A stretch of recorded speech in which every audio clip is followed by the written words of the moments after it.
Bhikkhuni Jnana Satcha. Instead of 3 presenters of the last paper in this session, Venerable Vagantali Dhammaratana, the presenter of the paper. You all are welcome to the first and plenary session of the ICPBS 2023. We have all the presenters who are scheduled to be conducted their presentations in this grace audience, and our panelists, our chairs are here, and as the participants, including Professor Chandimu Vijay Bandara, and all you are welcome. I warmly invite Venerable Professor Medagoda Abethisa Thera and Professor Magamana Panyananda Thera to proceed the chairing. Okasabante, imasmin Sankatanavare Patamang Sankatanang, Samapetung Ayasma Panyalankaro Idagato Hoti, Tasa Sankatanas Nana Desacha, Maram Desocha,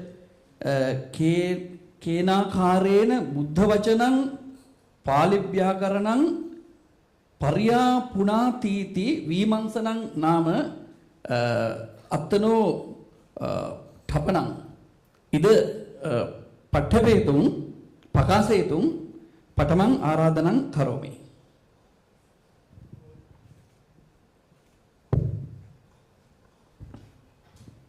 All the presenters, please follow the guidelines. You will have 10 minutes for your presentation.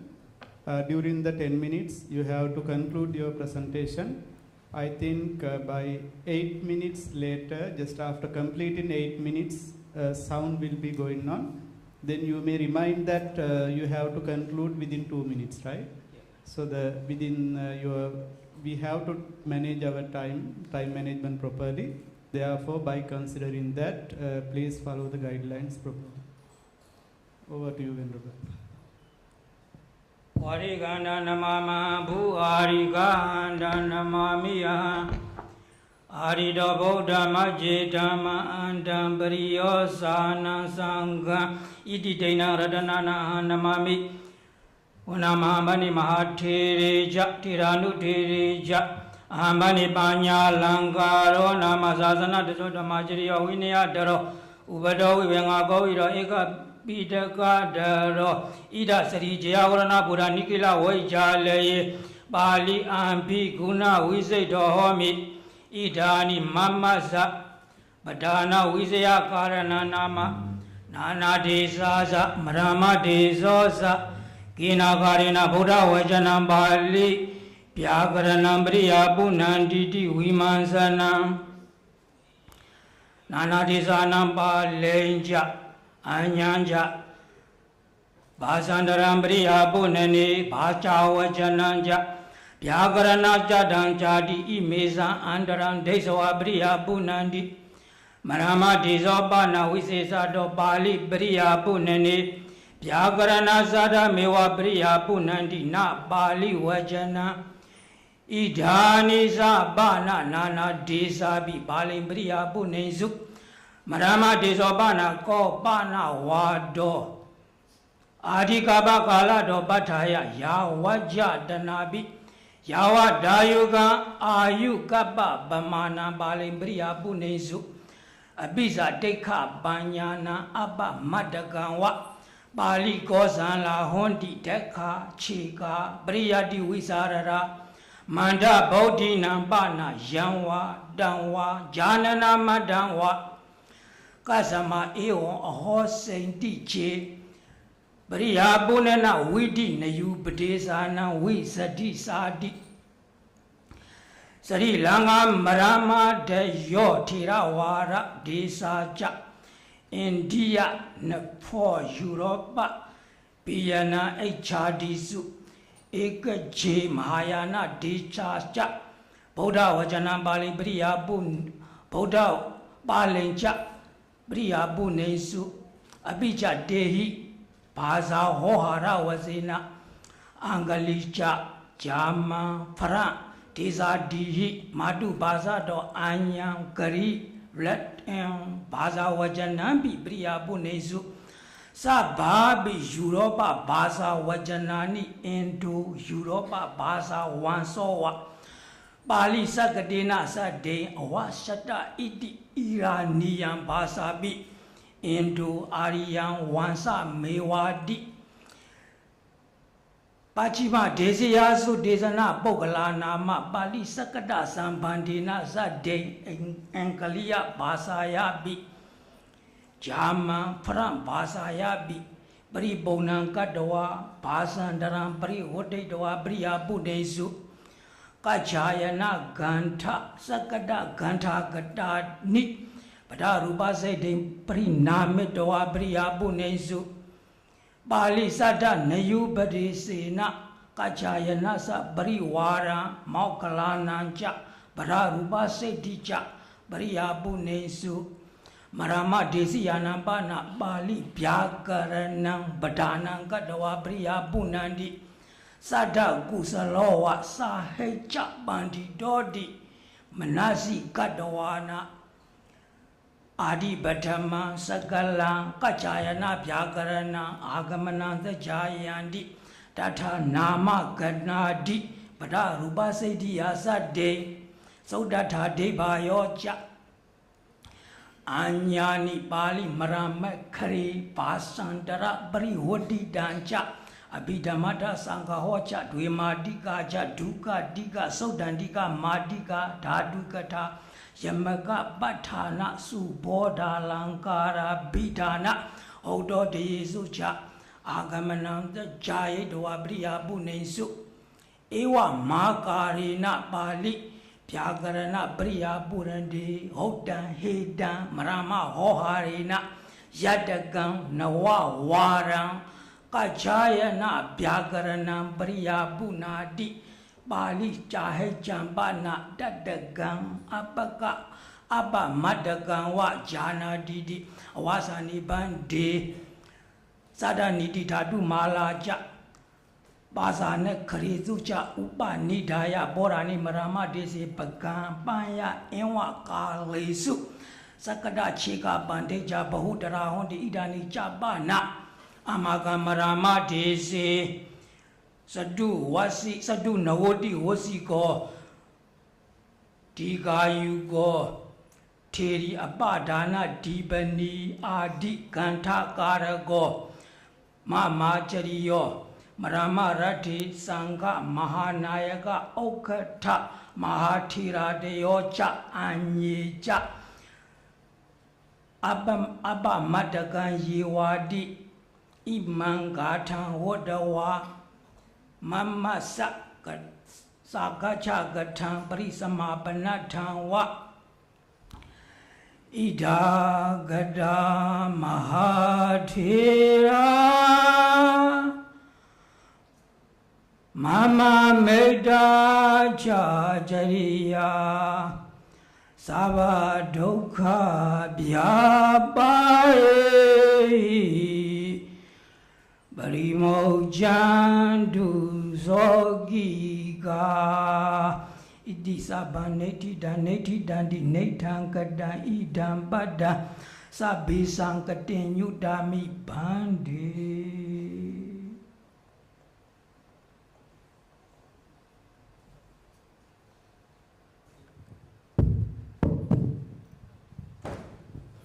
Thomayami Ayasma Panyalankaro Taya Katitan Twang Ekapitaka Dharoti Ama Bandi Etha Sannisinanang Sabbesang Sogata Jananang Pali Bhasa Samma Naditangti Ahang Manye Tasma Kopi Imasming Sankatanamare Paripunda Sankatanamare Kimapi Panyam Puchitung Ussahantiti Nachintepi Katangatampi Amakan Pamukha Mahacharyo Pana Chandu Vijay Bandaro Ida Nisidati So Sabbesang Imasping නිකල විද්‍යාලේ සබ්බේ සංගේ මහාචාර්යානම් ප්‍රමුඛෝච තේ පිටකධරෝච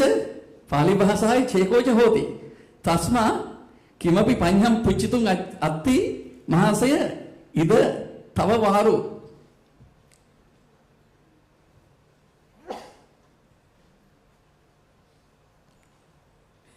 අහං ඒකං තෝකං පුච්චිසාමි පඨමං තකතිතං කච්චායන සද්දනීති ච මොග්ගල්ලාන ව්‍යාකරණෝ ච තව රටේ කත්තකත්තපි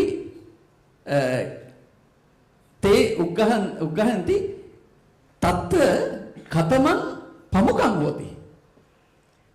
ඉදානි පාන බණි මරමදිසි මොග්ගල්ලානං ච සදා නීති දේනස දේයසද නීති Kantaja Banya Bosana Wasina, na Bria Punandi Bandi Banya Bosana Wasina, Kachayana Byagarananja, Dasa Deba Yo, Padaruba Sedisa, Ime Dwe Kanta, Padananga Dawa, Banya Bosananga Dawa, Bria Punandi Bandi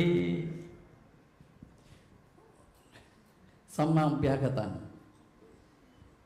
Idagantwa tito tubante nisit tubante kim panjang puji tu ngati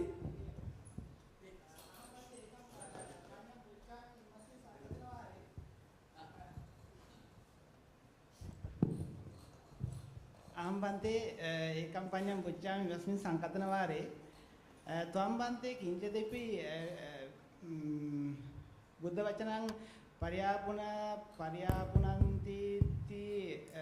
පරියාපුනං අත්තිති මරම්ම දේශේ කතිතං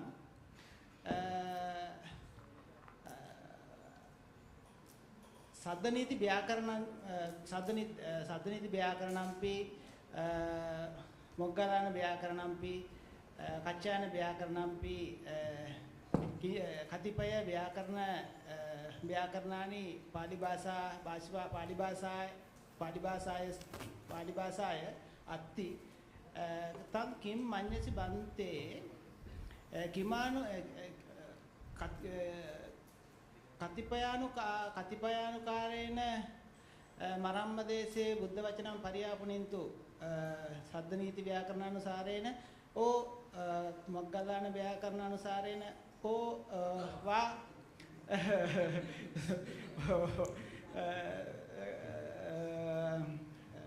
Kaccayana ව්‍යාකරණේනවා always I am it is coming this words okay Ayasamato Panya Bosana Bana Bandi Purima Mahathirasa Penya Bosana Mewa Saba Zadisa Hondi Amakamarama Desi Sada Nidi Diosada Nidi Kantabana Borana Kali Sa Ida Tivida Bumi Kasa Sazana Dacha Dhamachariya Sa Dhadu Bichaya Vipadi Pada Vaja Esa Disu Thanisu Abagan Kahetawa Priya Punandi Bandi Abija Kodakana Chodu Jananambana Patama Sabang Kachayana Byagarananja Tasa Adebaya Padaruba Sedija Tadu Bayanwa Padanan Kadawa Priya Punesu Bandi Inyesu Sadanidi Gantesu Bana Abagan Tadu Bachaya Digan Kahetawa Priya Punesu Bandi Sadhu Bante Sammavaditan. Thank you so much. Come and sit here, Venerable. I would like to invite the second presenter, Miss ICPBS Asma. She is an undergraduate, BA Honours in Philosophy and Psychology, and Psychological Counselor Trainer at KDU Hospital. Her topic is Similarities and Dissimilarities of Buddhist and Islamic Counseling for Grief, with special reference to Sri Lankan community. Over to you. Good morning to all. dear Venerable Mahasangha, and the research presenters and the audience. Today I am going to present about the similarities and dissimilarities of Buddhist and Islamic counseling for grief with special reference to Sri Lankan community. So this is the content of my research paper. So let's see what's the introduction. As the introduction, I would like to give a brief introduction about grief and the counseling used for it. So as we all know, the grief is a common natural response and a common emotion to a loss of someone or something. It might be a person or a case or a situation. Sometimes it can be taken as it might be the grief can occur due to a loss of loved ones, due to a breakup or a loss of your pet, or something. Sometimes it might be can occur due to loss of your capacity and job opportunities when you get pension, like that. So the grief can be painful and also debilitating. When the most debilitating type of grief occur due to the loss of someone. So, and also the grief can categorize under the different forms which can emotionally, physically, mentally and socially can occur. So emotionally, a person might feel the anger, fear, guilt, anxiety, loneliness due to the grief. And also physical sensations like tightness in your chest, throat, pains can occur due to the grief. Moreover, the thoughts can become obsessions and also hallucinations can occur due to the grief. Moreover, the socially, you can be withdrawal from society, you can be loneliness, and also socially you can cry and overthink, and all those things can occur due to grief. If a grief is not effectively treated, it can be pathological and leaving the bereaved person unable to function in a world. So counseling is very important in this kind of situation. Rather than Western counseling, counseling in religious perspective, it is very important to cope with grief. So Buddhist and Islamic counseling give a very support for this. So in Buddhist and Islamic counseling, both of religion understand and identify about the grief and give that to the person that the death and a grief is a part of our life, and grief is as a process of human being. When it comes to Buddhist counseling, in Buddhism, they determine the grief under 3 factors as dukkha, viparinama and sankhara. In Islam, the counseling, even it's a counseling process, it's a responsibility for all the Muslims, and also it's a main duty to Islam accept the grief. In Buddhist counseling, they use counseling through the history of Lord Buddha, teachings of Lord Buddha, and also the literature. In Islamic also, it's the same thing happened. According to the Islamic rules, the facing to the death is different from country to country, and it's different from branches of Islam like Sunni and Shia. So moving to the next slide, this is the research problem of my research study. The research problem was, what are the similarities and dissimilarities of Buddhist and Islamic counseling for grief with reference to Sri Lankan community.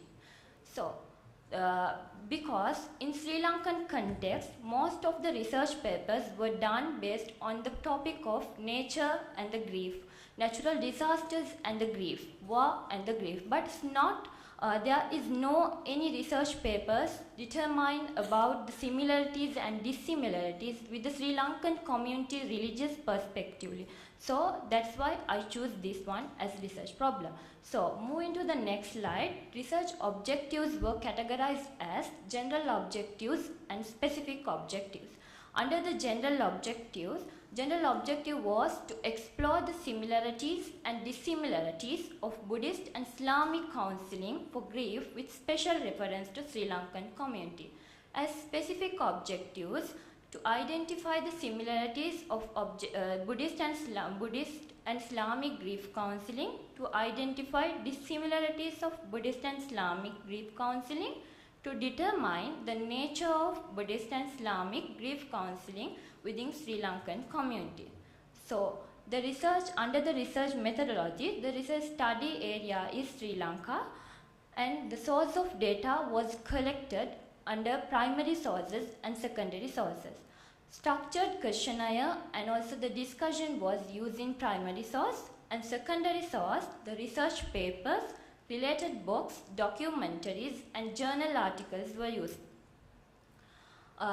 Moving to the next slide. As the selection of sample, the sample was selected as random sampling method, and the population was 100, and the data was based on both Buddhist and Muslims in Sri Lankan community. As next, the data collection method also done based on structured questionnaire and also the discussions. Under the structured questionnaire, the paper was prepared in Sinhala language, and both open-ended and closed-ended questions were used, and it was completed by respondents themselves.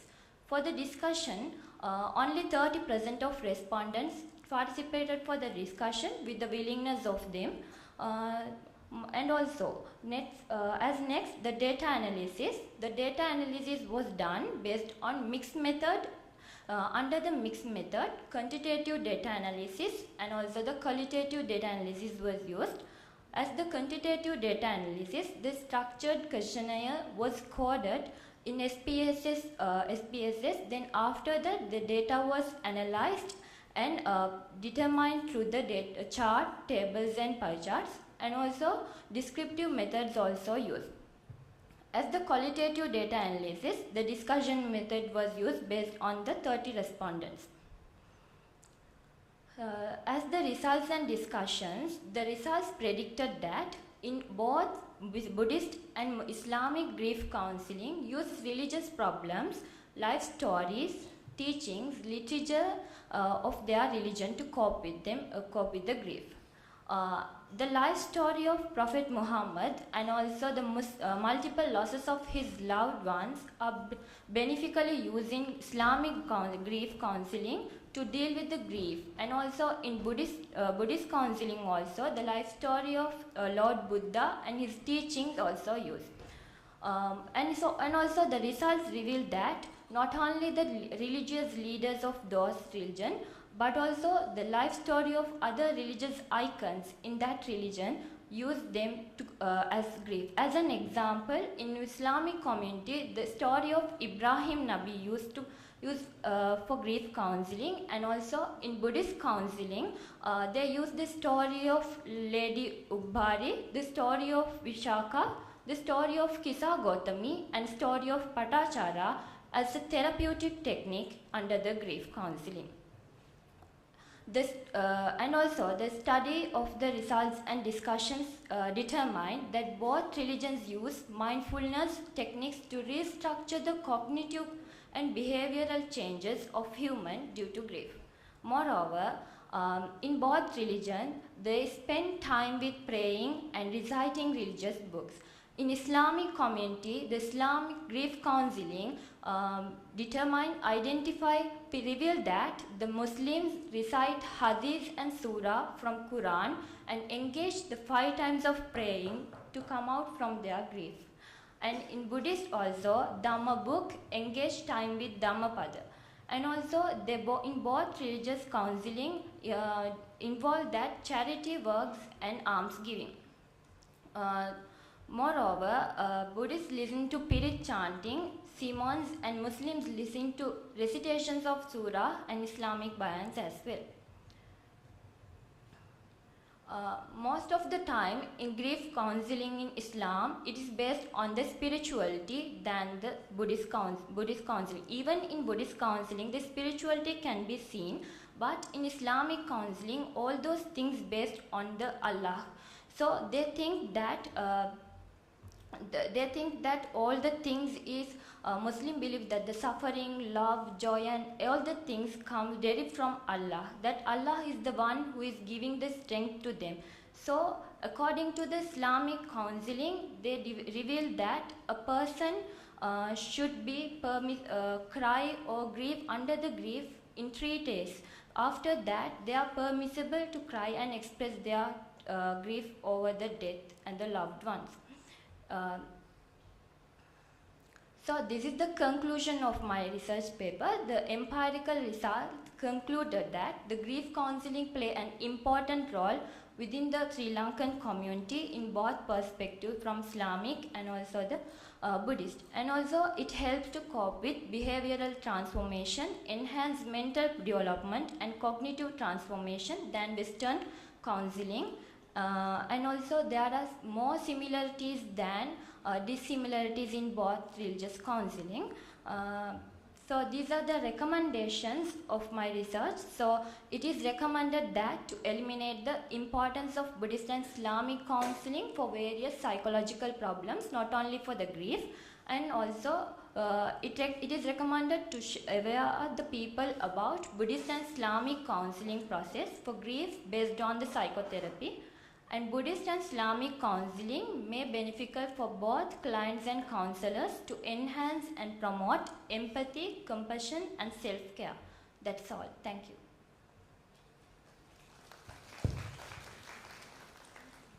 Thank you very much, Asma. It was a very beautiful and enhancing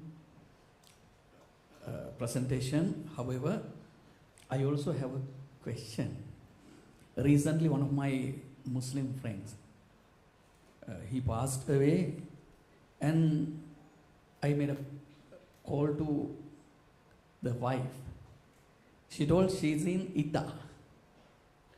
Then, however, she invited me to the home, and day before yesterday, I went their home, but she didn't come out.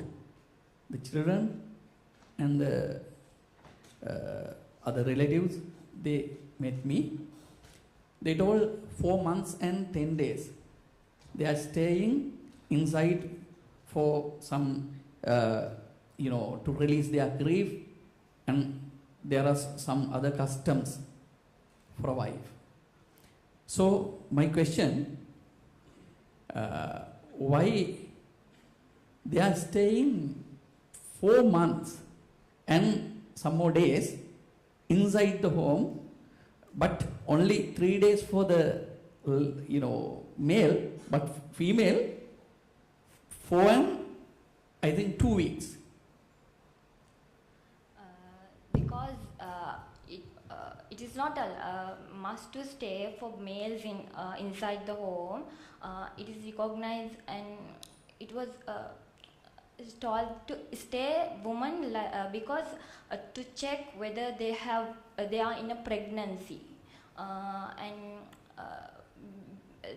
like that they are very clean, like they haven't any relationship with other males and all those things. So that's why to check the pregnancy they are staying inside that. Yes, well said. Actually, I asked one Maulavi, then he said the same reason, because if they are pregnant, then they can understand she is pregnant with that husband. She cannot marry before that. That's the reason I think. Okay, I think this is the time to the questions for the audience. It is open to you.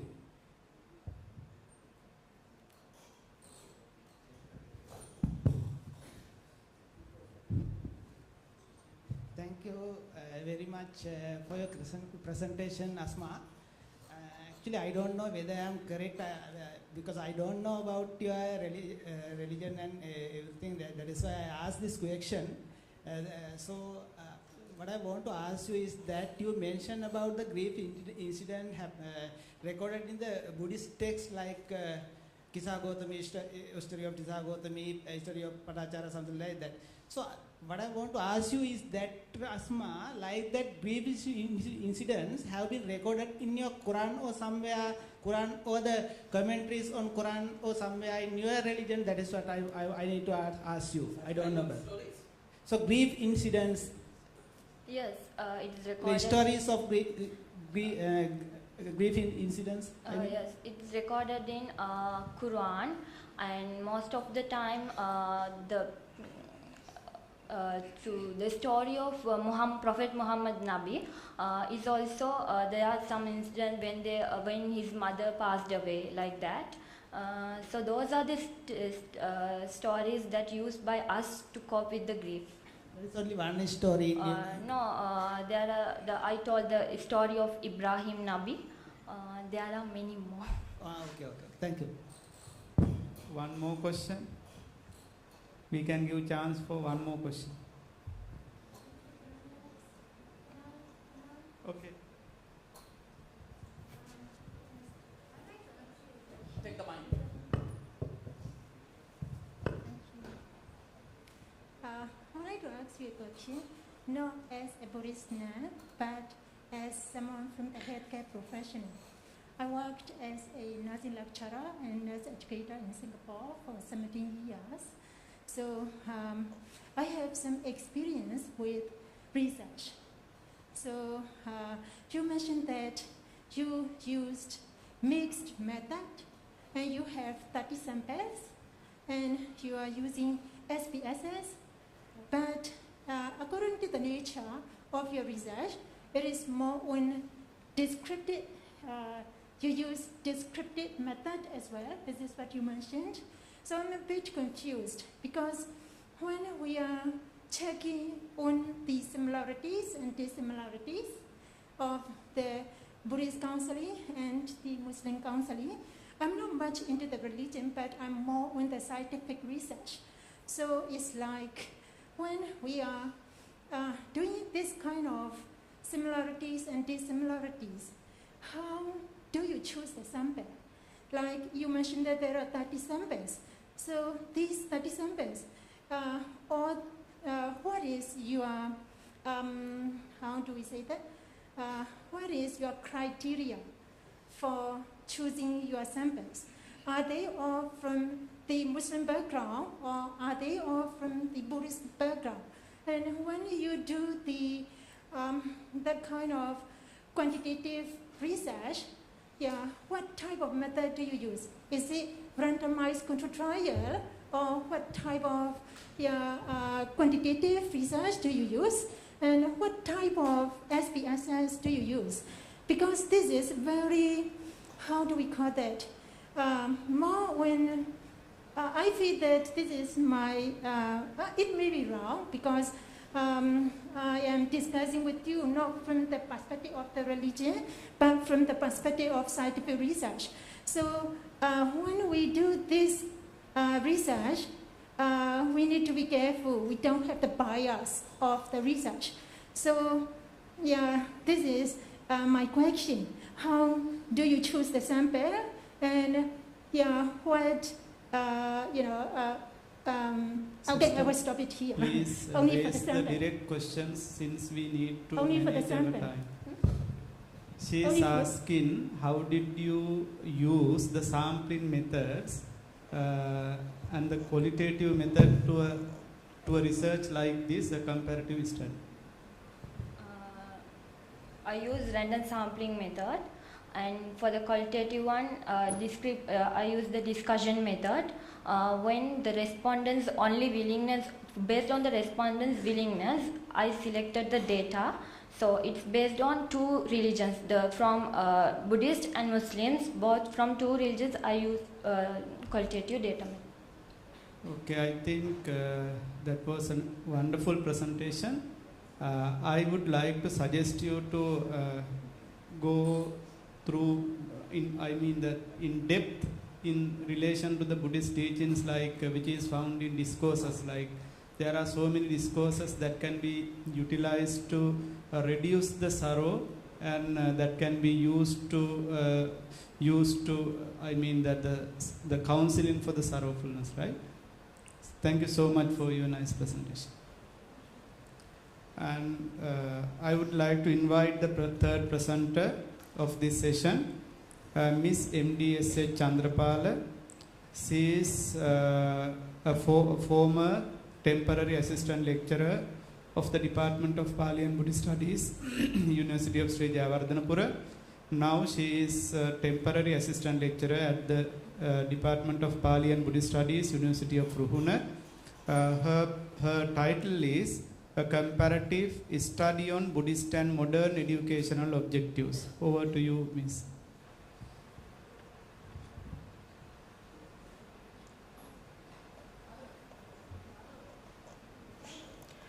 Good morning, Venerable Mahasangha and all who are in this session. I am Sajini Hansika and my research topic is a comparative study on Buddhist and modern educational objectives. So when it comes to the content of today's research presentation, I am going to discuss about the introduction of my research topic and the research problem, objectives, methodology, result and discussion, and the bibliography. So when it comes to the introduction of the research presentation, we normally know that education is a complex context and it is different from according to the countries and according to the society. And education is a factor that directly affects the progressive development and also the progressive decline of the particular country or particular society. And when it comes to the term education, it has been derived from Latin word educo, and its meaning is develop from within or the internal development. And the etymology meanings can be analyzed as follows. Accordingly, education can be interpreted as the process of teaching to guide or bring out, training to educate or forward or the extract the sense.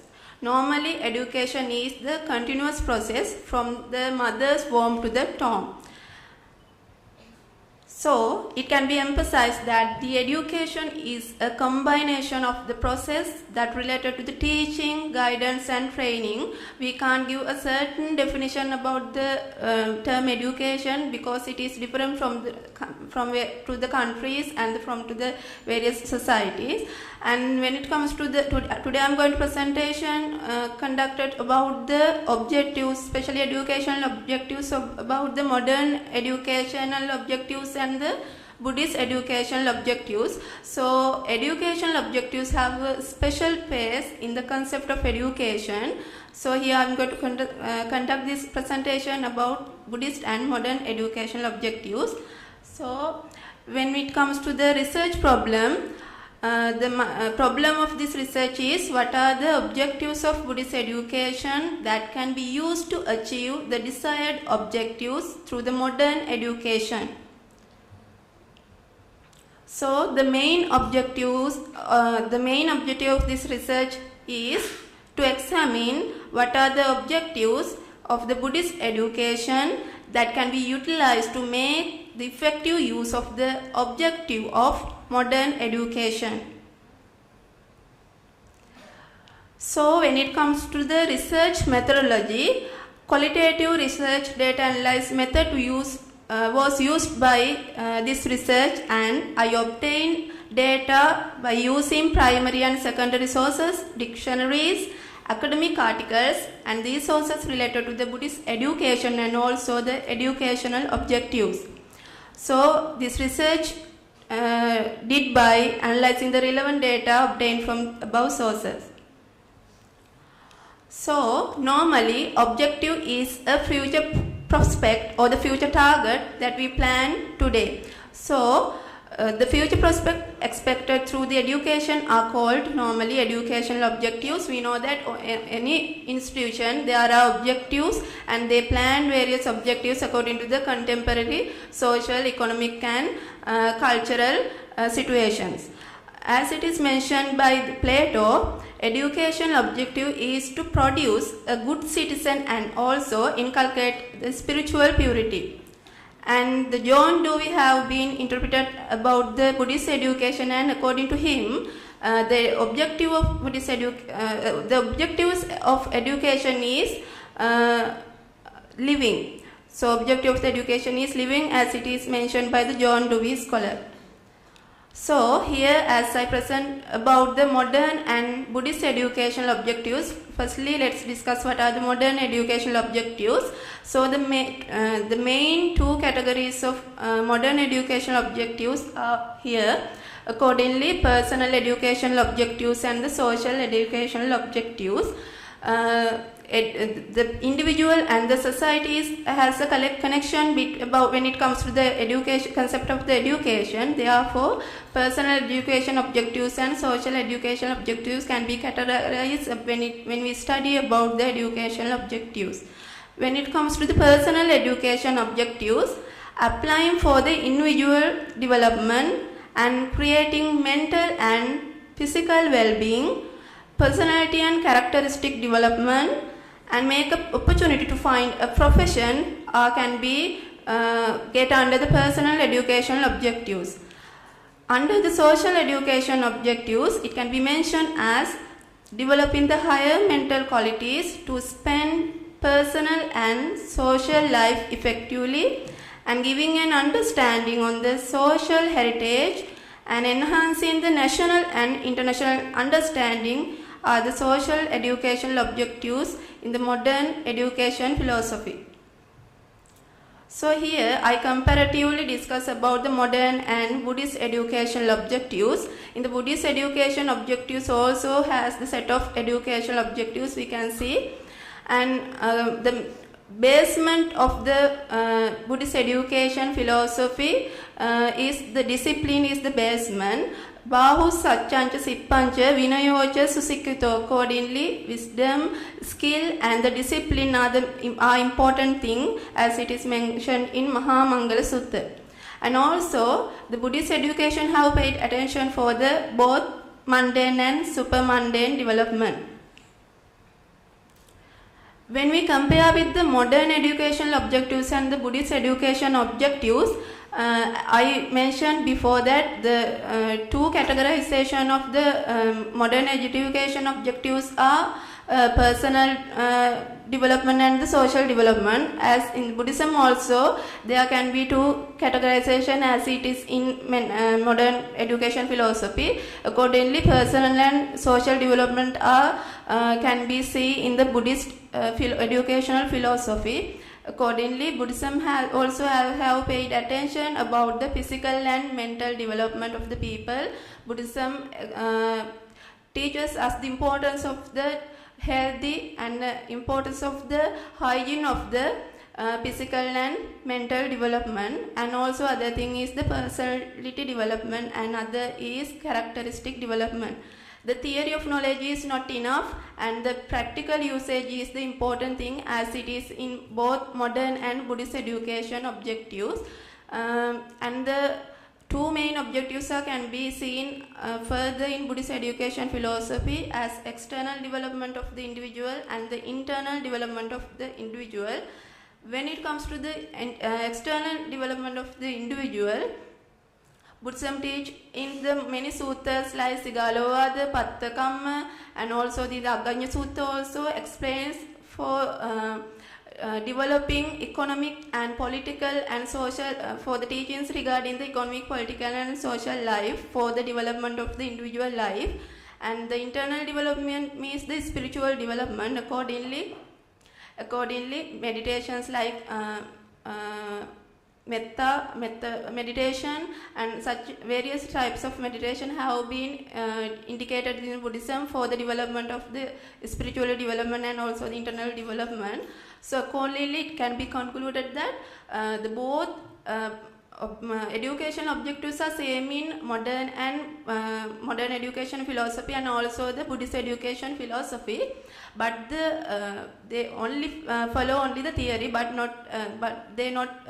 mostly in the current present scenario they do not pay attention for the practical usage, because the dependent coordination theory is the basic thing in Buddhism. So even we know the theory, but we should have to practice that theory as a problem. We know that in the present scenario also there are most educated students, as example university students have many mental disorders also. So they are, even they have the theory of knowledge, they haven't characteristic development and personality development. So when we compare about the modern and Buddhist educational objectives. We have a resource as Buddhist, and we have many teachings related to the Buddhist education, and that can be utilized for the development of the modern education system. So accordingly, creating a human dignity, protecting human rights, and the physical and mental development, and also practical usage in education, and the creating the personal peace are the some of main key points in the Buddhist educational objectives. Although modern education has been created with the direct aim of individual and social development, it can be seen that these objectives are being fulfilled in the practice. So in this research, I want to explain the even the Buddhism is old religion which, before the 200-600 years ago. The education objectives of the Buddhism is in the modern education system. So that can be used for the development of the modern education system, and I want to explain the eternal value of the Buddhist education through this research. Finally, these are the some references what I used for this research, and thank you all.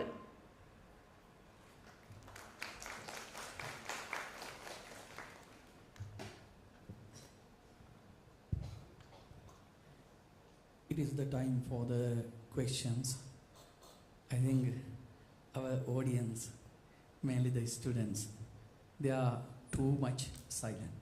So please ask some questions, what you have to ask from this presentation.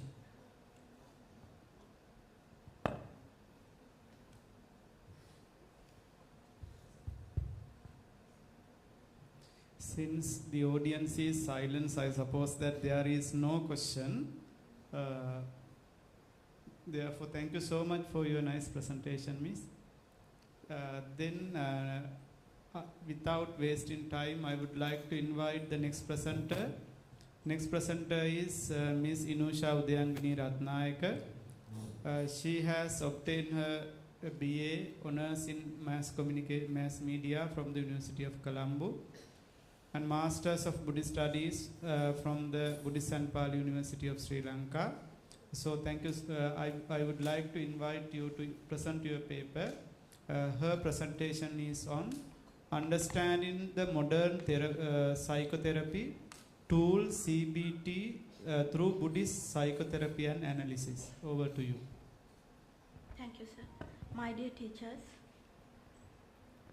and honorable guests, ladies and gentlemen,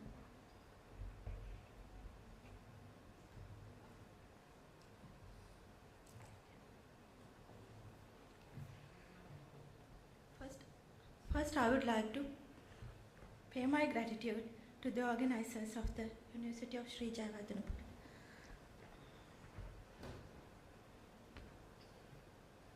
who gave me the opportunity to present in this event and introduce myself to the honorable guests.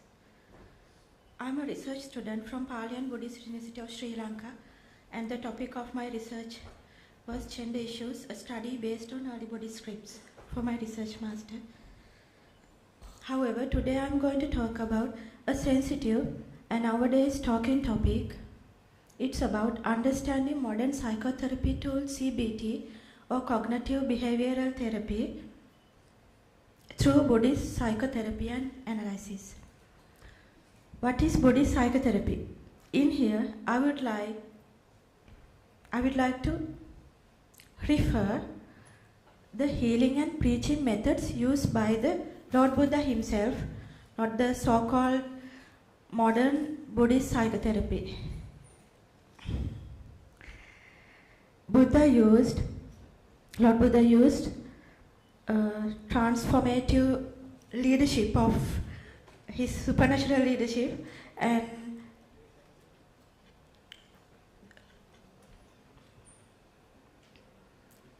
Buddha, he was able to transform the characters and personalities of famous persons like Angulimala, Alavaka. We can be analyzed as narcissistic or psychopaths according to modern psychology, and Patachara and Vasiti, we can be identified as maniacs according to modern psychology. And Kisa Gautami, who was suffering from the PTSD, past traumatic disorder of loss of her child. According to the Holy Body scripts, Vaseti was a mad woman who spent her life in streets without clothes. It was a manic condition. And Patachara, she was also in a manic condition, but they were healed, totally healed, and transformed themselves without any application of drugs, drugging their system.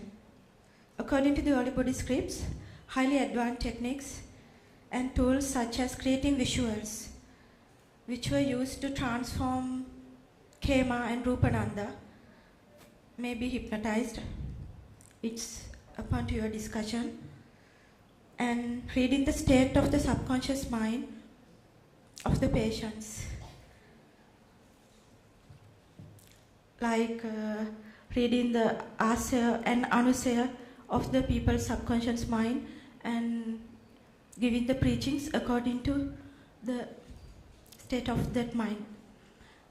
There were similarities of these techniques with the techniques used by famous clairvoyant of 20th century, Edgar Cayce, who was using to heal his patients by reading their subconscious mind and analysis the karmic causes of some diseases. Furthermore, importance of understanding the subconscious mind is considered highly important not only in the Buddhism but modern psychology too. Buddhism pays major attention to the consciousness of the person rather than being limited to the brain and neuroscience, like practicing peripheral tapping system and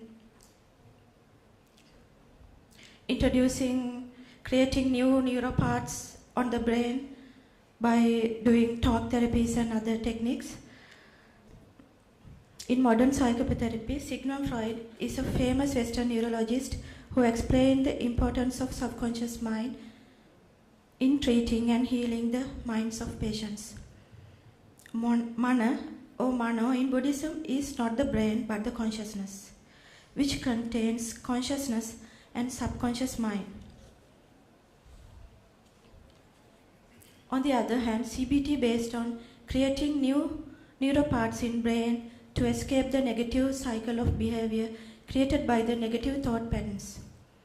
It's solely based on neuroscience. Why CBT is taken as a modern psychotherapy tool to compare with Buddhist psychotherapy in this presentation?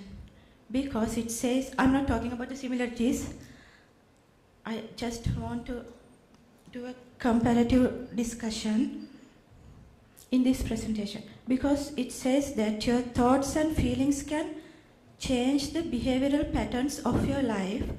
Therefore, it targets the change, the thinking pattern to change the behavior of the person. That is, changing the cause in order to change the effect, according to the cause and effects of Buddhism.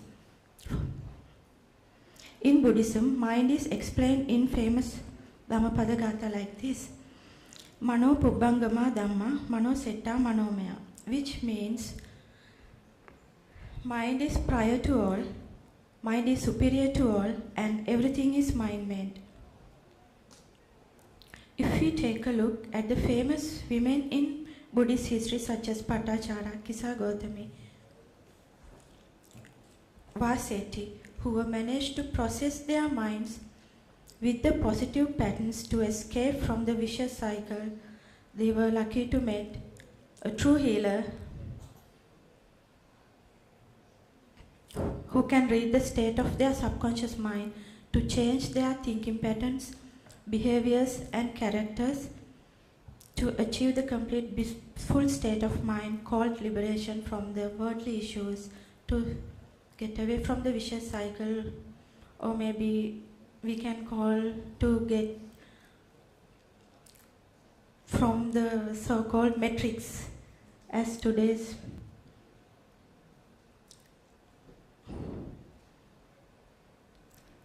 New Age healer says, so-called New Age healer says, the purpose of Buddhist psychotherapy is to free the mind from the suffering forever.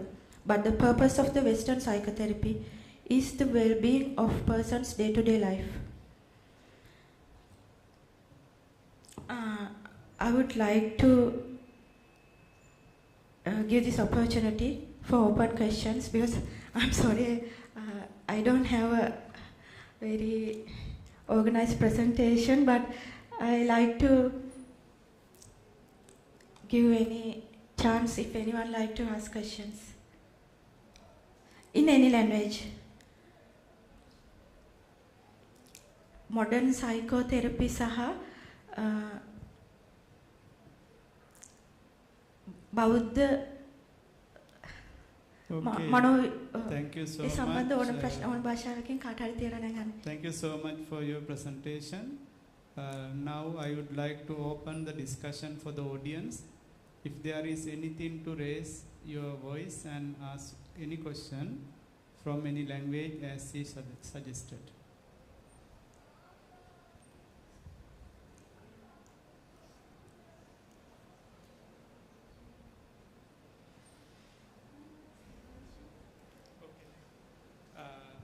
Direct questions without much words.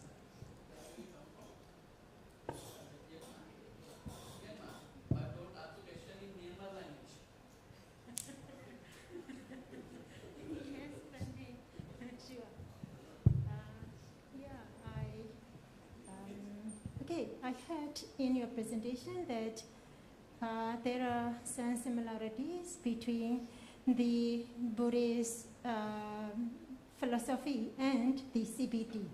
Yes, changing the cause to change the effect. Like changing your thinking patterns to change their behavior and characters. That is the similarity according to the cause and effect theory. And the thing is, even Sigmund Freud discussed that subconscious mind is 80%, and we are not treating the subconscious mind when we are treating the cognitive, just the cognitive or neurologist part of the brain.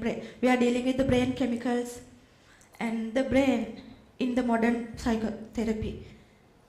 And modern psychology treats the brain and brain chemicals, not the subconscious mind. But the major reason for the people's change of behavior may be buried in the subconscious mind. That's my argument. So we have to use not just the science, but something more. It's open for your discussion. And I'm sorry, I would like to say that if someone can argue that any religion is more spiritual than Buddhism, I would like to deny, because any religious healing is not...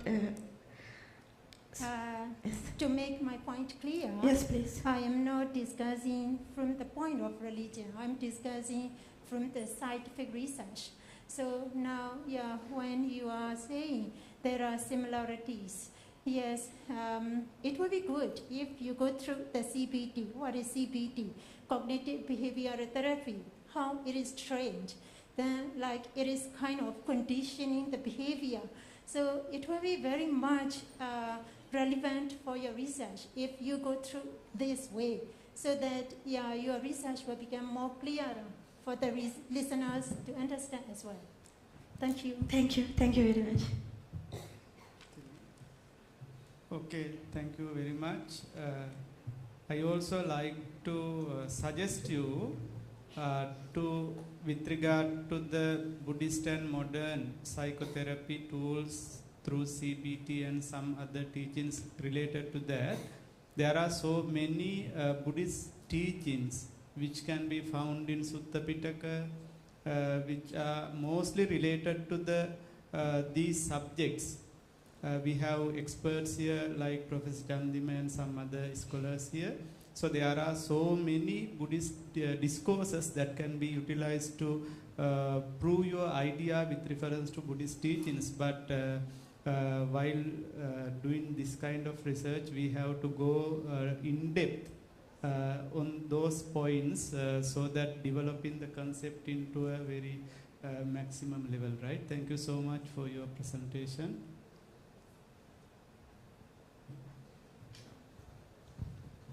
Okay, next presentation is therapeutic benefits of reciting Nikahita. Jnana Satya Nan.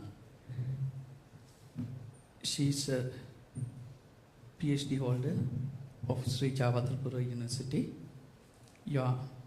It is the time to Nan for your presentation.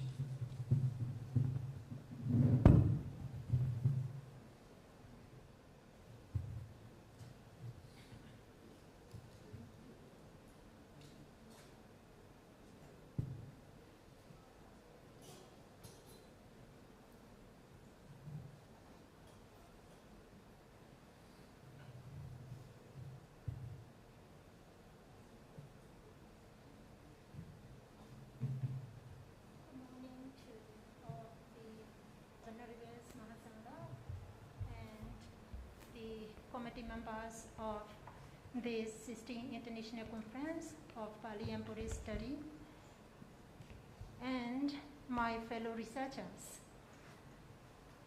I'm going to present therapeutic benefits of reciting Nikahita.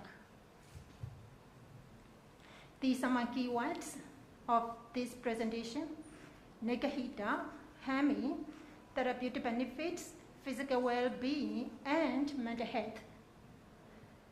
Nikahita, also written as Nikahita in some books, is a nasal consonant of 41 alphabet, 41 Pali alphabet.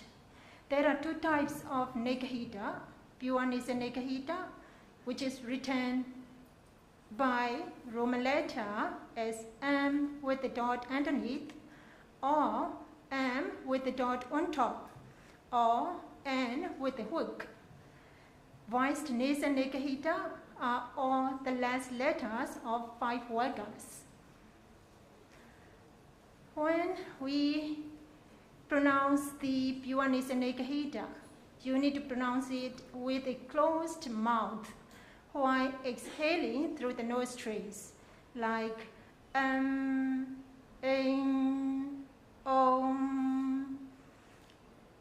One example of Nikahita you can see is the most common yet essential verse of the Buddhists we are reciting every day, Ti Saranam. So please pay attention to how many Nikahita sounds you can hear while I am reciting it. Bodham Saranam Gacchami, Dhammam Saranam Gacchami, Sangham Saranam Gacchami. I know you all know that there are 2 Nikahita sounds in each sentence, so there are total 6 Nikahita sounds. Although we are reciting this Tisarana many times in our life, how many of you know that it can give us therapeutic benefits? I myself don't know, only just recently I got to know that. This is my research problem.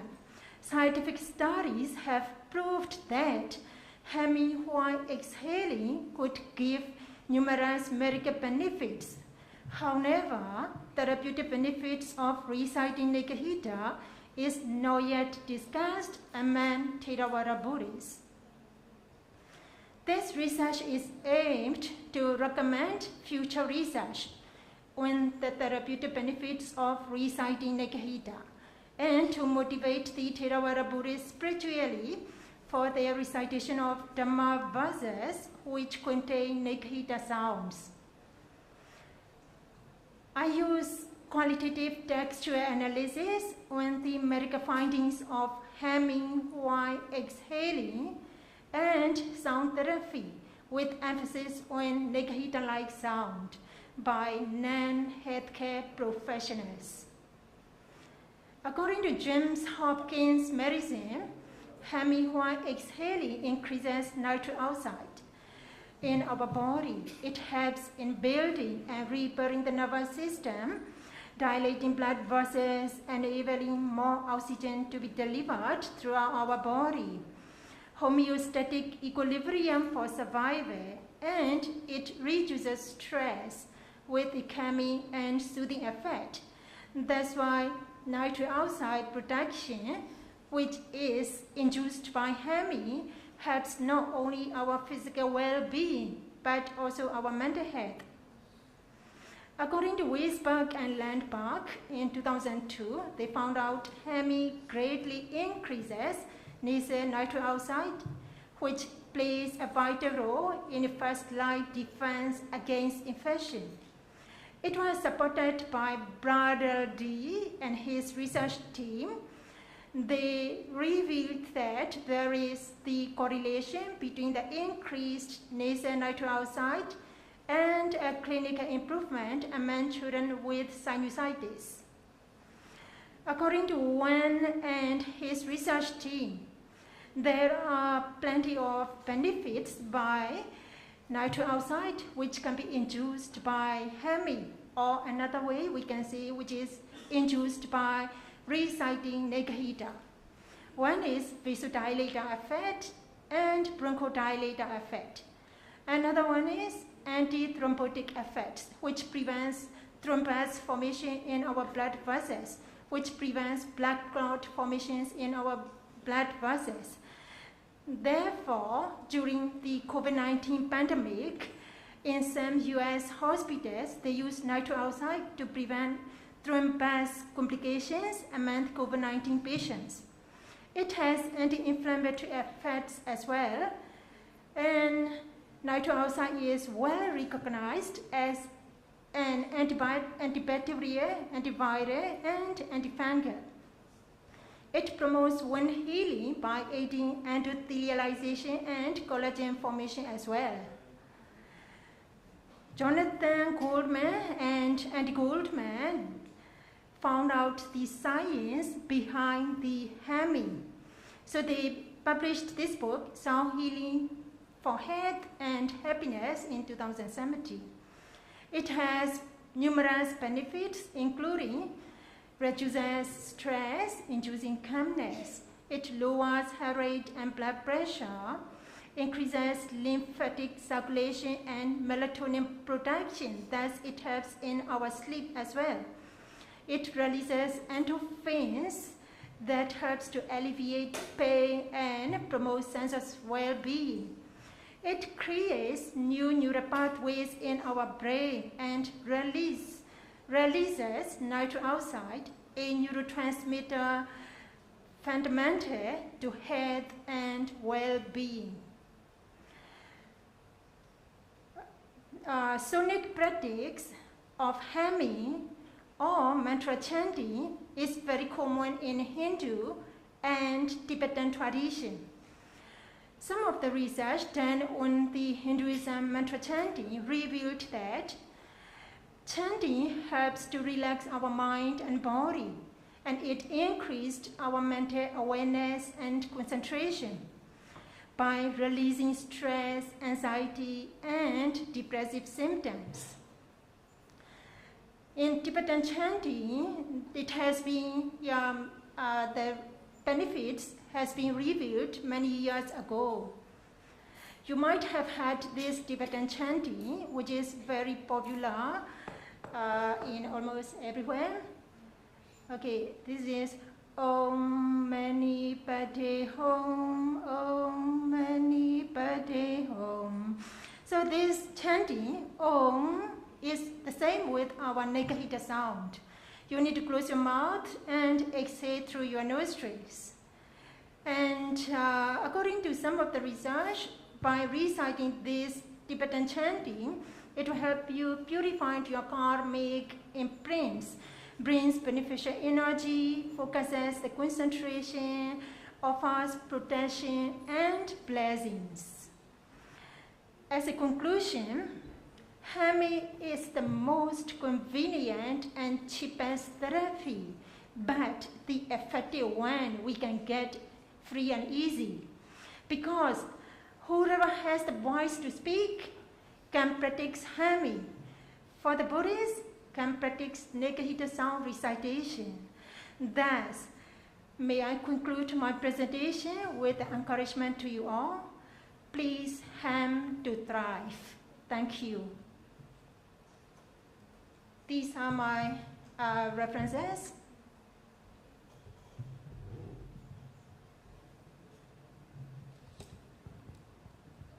Okay, I think you did a very great presentation.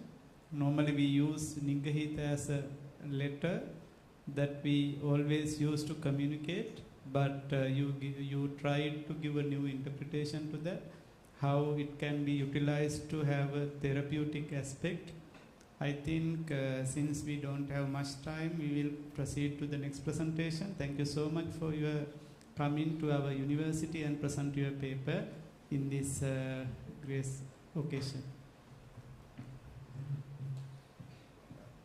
මෙම සමුළුවේ අවසාන ඒ කියන්නේ පළමුවෙනි සැසිවාරයේ අවසාන ඉදිරිපත් කිරීම සඳහා පරිශකයන් 30 දෙනෙක් සම්බන්ධ වෙලා සිටිනවා. වෑගන්තලේ ධම්මරතන හිමි, රත්මලානේ රතනසිරි හිමි සහ පුන්නස්ගිරියේ පදුම රතන හිමි කියන 3 දෙනා. ඒ අතරින් ඒ ඉදිරිපත් කිරීම සිදු කරන ලෙස මම ආරාධනා කරනවා වෑගන්තලේ ධම්මරතන හාමුදුරුවන්ට. උන්වහන්සේ ශ්‍රී ජයවර්ධනපුර විශ්වවිද්‍යාලයේ අපේ විශ්වවිද්‍යාලයේම පාලි හා බෞද්ධ අධ්‍යයනාංශයේ බෞද්ධ දර්ශනය පිළිබඳ විශේෂ වේදී උපාධියක් ලබාගෙන දැනට පිරිවෙන්නක සේවය කරන හාමුදුරුවන් වහන්සේ නමක්. ඔබ වහන්සේට ආරාධනා කරනවා පරිශන පත්‍රිකාව ඉදිරිපත් කරන්න.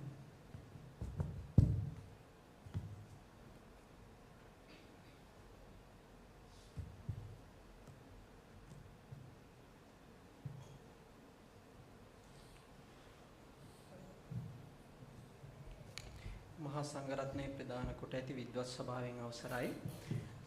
අපගේ පරිශ්‍රණ මාතෘකාව වන්නේ තණ්හක්ඛය විමර්ශනාත්මක අධ්‍යයනයක් යන්න අන්තර්ගතය හැඳින්වීම.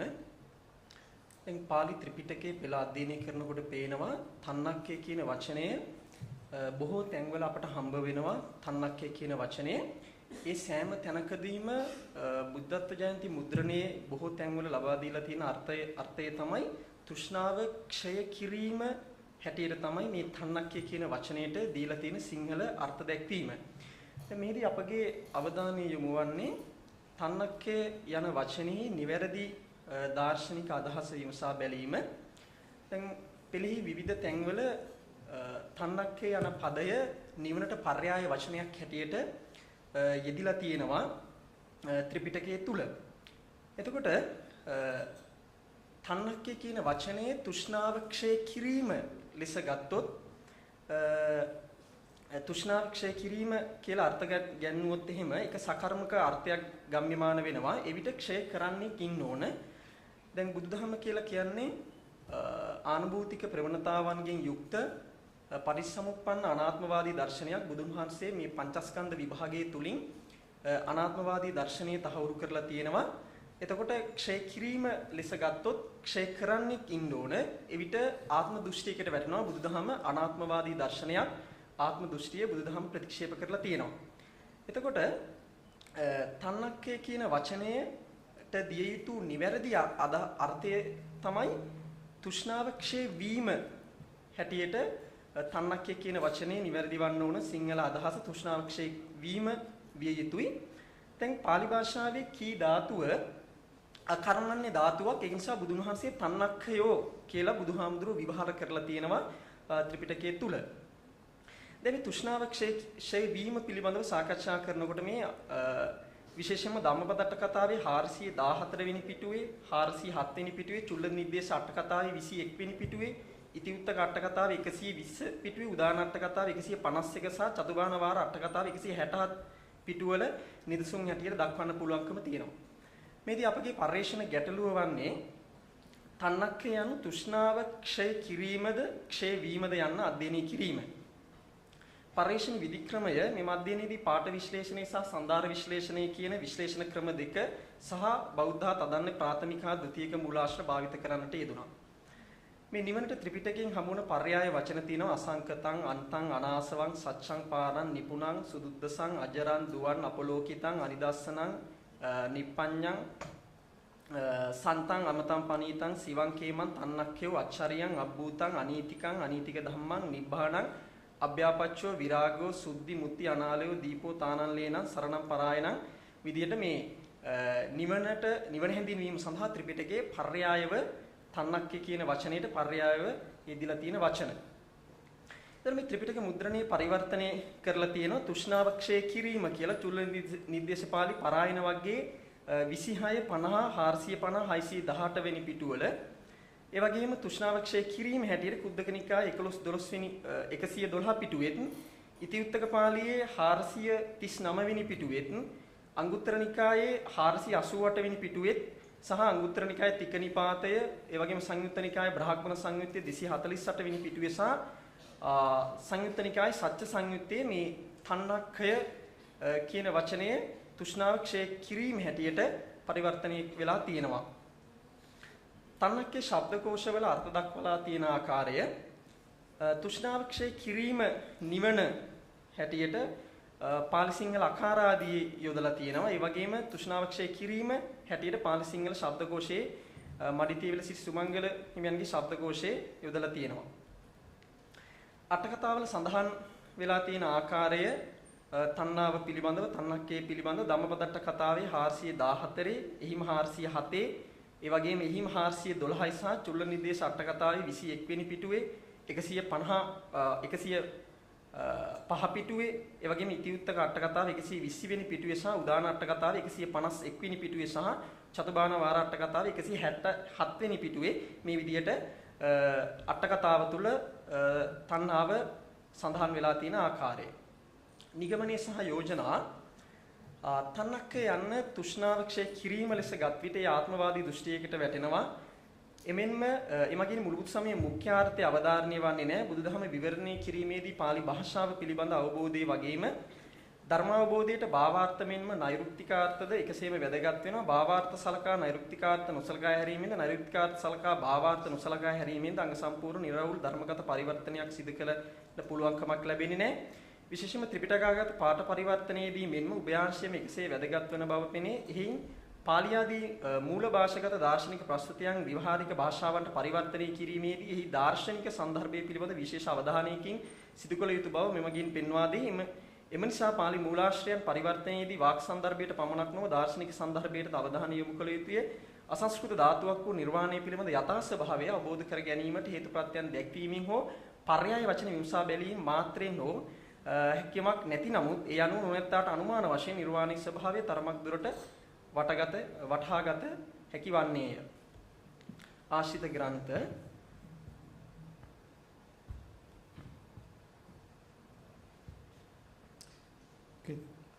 බොහොම ස්තුතියි වහන්සේගේ පරිශන පත්‍රිකාව ඉදිරිපත් කිරීම සම්බන්ධව කාලය ඉක්මලා තිබෙන නිසා අපි ප්‍රශ්න වෙත යොමු කරන්න සූදානමක් නැහැ. ඒ නිසා බොහොම ස්තුතියි. Now we are at the end of the first plenary session of the ICPBS 2023. In order to conclude the session, on behalf of all the session chairs, Most Venerable Senior Professor Magamana Panyananda Thera and other members of the chairs, I would like to invite Venerable Professor Madagoda Abhiyathis sir to conclude the plenary session. Thank you very much, Venerable sir. Actually, already we have passed our time. This is now it is 12:24. So I will just mention few words on behalf of all the chairpersons. Here there were 6 presentations. All the presenters presented their academic and very knowledgeable presentations here in our plenary session. All those presentations, write down Pali, psychology, education, language and philosophy. So, some of the questions arise by the audience, but most of our university students are silent. However, I invite them, at least in the evening sessions, they have to raise their questions.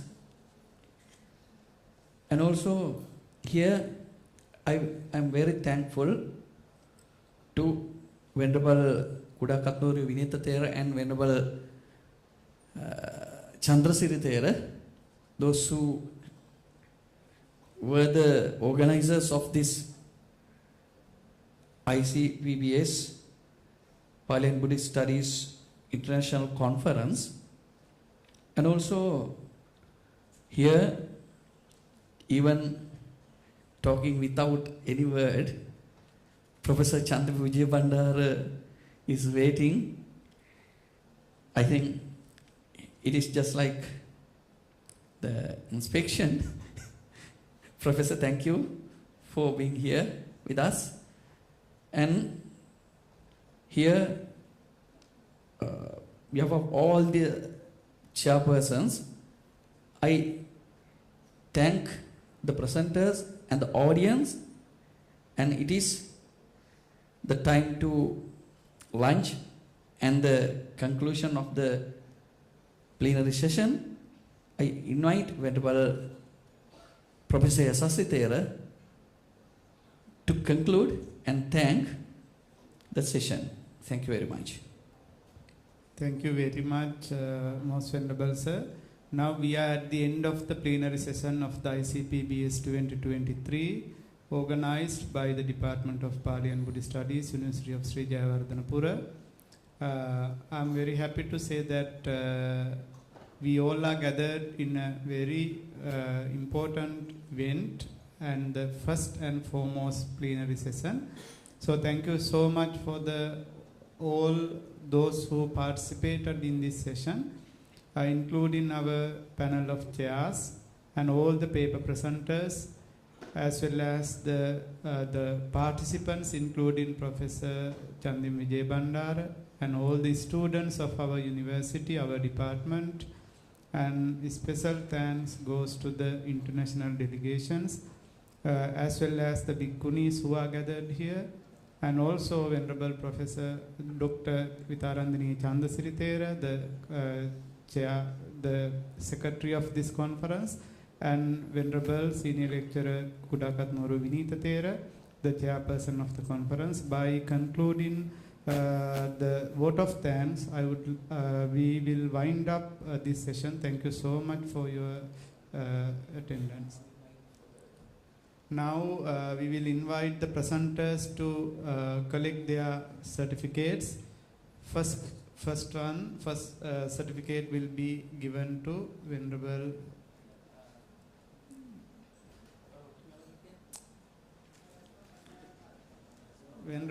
Ayasma Panyalankaro to obtain your presentation from Most Venerable Magamana Panyananda Nayaka Thera. Second certificate will be given to Miss IP Asma.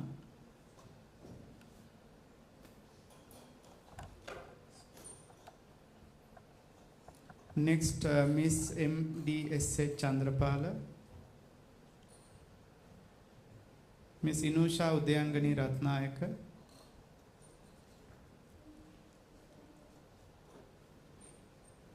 Bhikkhuni Jnana Satcha.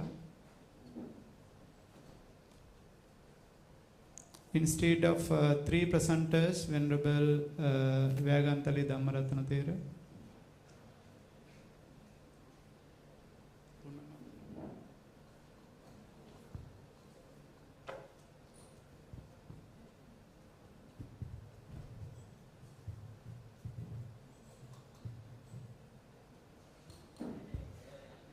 හොඳයි පළමු සැසිය අවසන් ඉන් අනතුරුව දැන් 12:30 වෙලාව එකට අපි technical sessions පටන් ගන්නවා.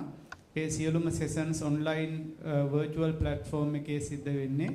ඒ නිසා ඒ අදාළ links ඔයාලට share කරලා තියෙනවා. ඒ නිසා ඔයාලා ඒ අදාළ තමන් කැමති එකකට සම්බන්ධ වෙන්න ලන්ච් වලින් පස්සේ සම්බන්ධ වෙලා ඒ අදාළ පරිදි සෙෂන්ස් වලට සම්බන්ධ වෙන්න ඉස්ස මම මතක් කරනවා.